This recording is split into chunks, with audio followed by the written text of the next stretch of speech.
Gabi iyon. Ang langit ay puno ng maiitim na ulap at ang malamig na simoy ng hangin ay dala ang amoy ng basang lupang matapos ang malakas na ulan. Kakatapos ko lamang maghilamos nang marinig ko ang mahinang pagkatok sa likod ng aming pintuan. Hindi ko na kailangang hulaan kung sino yon. Iisang tao lang ang kilala kong dumadaan sa likod ng pintuan tuwing gabi. Si Jessa, ang aking pinsan.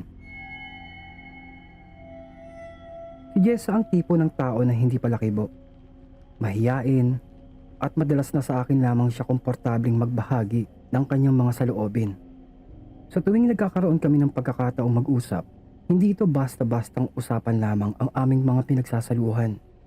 Madalas, malalim, punong-puno ng damdamin, at minsan pa nga ay may mga tila nakatagong kirot. Pagkabukas ko ng pinto, naroon siya. Basang-basa ang kanyang buhok. Ang kanyang damit ay tila hindi natuyo mula sa ulan. At ang kanyang mukha ay animoy dililok ng lungkot. Hindi siya bumati tulad ng dati. Isang tingin lang namin, sapat na ang kanyang ngiti. Walang kahit anong salita. Sanay na ako sa kanya. Dumiretso lang siya at dahan-dahang tumungo sa aming terasa. Ang terasa na palaging aming nagiging tambayan. Ang nagiging saksi sa aming mga pinag-uusapan. Dala ko ang tasa ng mainit na kape. Sinundan ko siya. Naupo ito sa gilid ng lamesa. Nakayuko at tahimik. Hindi muna ako nagtanong. Hinayaan ko lang siyang magsalita, gaya ng nakasanayan namin. Pero sa halip na boses niya ang marinig ko, isang mahinang paghagulgol ang pumuno sa malamig na hangin ng gabi. Ang kanyang pag-iyak ay hindi ordinaryong pagluha, para itong awit ng pusong wasak at pagod. Hindi ko matiis na makita siyang ganon. Lumapit ako at niyakap ko siya. Doon ko naramdaman ang matinding lamig na bumabalot sa kanyang katawan. Halos mapabitaw ako sa sobrang ginaw. Tila galing ito sa kalaliman ng gabi o dahil sa mismong napakalakas na ulan na bumuhos kanina. Kaya ika ko sa kanya, "Ano bang nangyari sa iyo, Jessa?" Pero hindi siya sumagot. Tumutulo lamang ang luha niya sa kanyang pisngi habang nakatingin ito sa may kawalan. Naisip ko, baka isang mainit na inumin ang kailangan niya. Kaya kahit mabigat sa loob ko na iwanan siya, tumayo na muna ako at nagpaalam upang kumuha ng maiinom niya at tuwalya para magpatuyo na siya. Habang tinatahak ko ang pasilyo patungo sa may kusina, nakasalubong ko ang isa sa aming mga kasambahay, si Manang Nida. Halatang aligaga ito, tila nagmamadali at parang hindi alam kung paano magsasalita. Kaya tanong ko, Manang, bakit po ba kayo nagmamadali?" Na nanginginig naman itong sinabi, "Iha, pinapatawag ka ng nanay mo. Iha, bilisan mo daw." Ika ako naman, "Bakit po? Ano ba ang nangyayari?" Hindi sumagot si Manang. Umiiling lamang siya habang bumubulong ng mga dasal. Natatawa pa nga ako ng bahagya. Ika ko, napakadrama naman ng gabing ito. Bulong ko sa sarili ko habang nagmamadali papunta sa may silid ng aking ina. Pagkabukas ko ng pinto, bumungad agad sa akin ang lumuluha kong ina. Nakaupo ito sa may sulok ng kama at walang tigil na umiiyak. Nanginginig ang kanyang mga balikat at halos di makapagsalita. Kaya tanong ko habang lumalapit sa kanya, Nay, anong nangyayari? Bakit ka ba umiiyak?"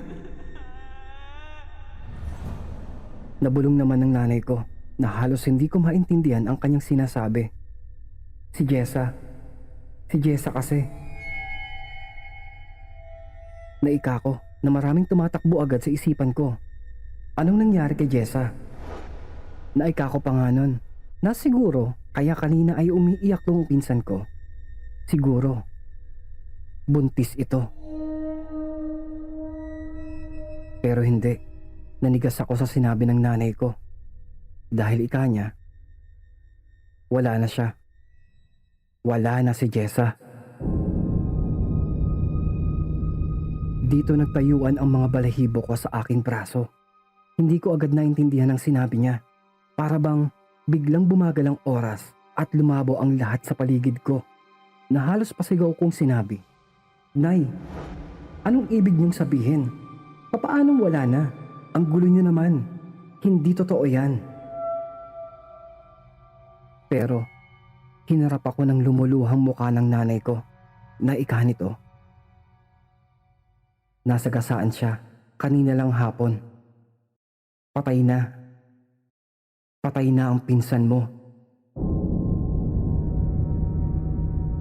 Dito nabingi ako sa sinabi ng nanay ko. Hindi ako makapaniwala. Kaya ika ko, imposible. Dahil kasama ko siya ngayon. Katunayan, kasama ko siya ngayon sa may terasa. Magkasama kami. Pero habang binabalikan ko ang mga huling sandali namin ni Jessa, unti-unting bumuhos ang katotohanan sa akin. Ang kakaibang lamig ng kanyang katawan, ang mga matang punong-puno ng lungkot, ang mga luha niya na tila walang katapusan, pati na ang katahimikan na bumabalot sa kanya. Dito hindi na ako nagdalawang isip pa. Mabilis akong tumakbo pabalik sa may terasa. Halos madapa pa ako dahil sa aking pagmamadali na ang puso ko ay tila sasabog na sa labis na kaba at takot. Pagkarating ko sa may terasa, hindi ako makapaniwala. Nagahalo ang aking nararamdaman. Dahil kitang-kita ko, naroon pa rin siya, nakaupo sa aming malamig na baldosa. Nakayuko at tila lalong pumuti ang kanyang muka. Maputlang maputla, halos wala ng kulay. Ang mga luha niya ay patuloy pa rin bumabagsak mula sa kanyang mga mata. Na napasigaw pa ako, ika ko, "Jessa, halika dito." Pero dahan-dahan siyang tumayo. Unti-unting itinataas ang kanyang ulo at tumingin sa akin. Ang mga mata niya ay punong-puno ng lungkot, tila pagtingin ng panghihinayang. Hindi ko alam kung papaano ko siya maaabot, kung paano ko siya mapipigilan sa anumang balak niyang gawin. Pero bigla siyang lumakad patungo sa may gilid ng terasa. Kaya sigaw ko sa kanya, "Wag! Wag mong gagawin yan. Jessa, wag! Wag!" Habang pilit na binibilisan ko ang aking pagtakbo patungo sa kanya. Pero huli na ang lahat. Yumuko siya at dahan-dahang tumalon doon sa may dilim. Napasigaw ako, napakalakas, na mabilis akong tumakbo sa may pwesto niya. Pero pagdungaw ko doon sa may ibaba, wala akong nakita. Wala. Walang katawan, walang bakas ng dugo, wala ni anumang senyales na may bumagsak mula sa may itaas. Kundi iisang bagay. Ang kanyang tsinelas.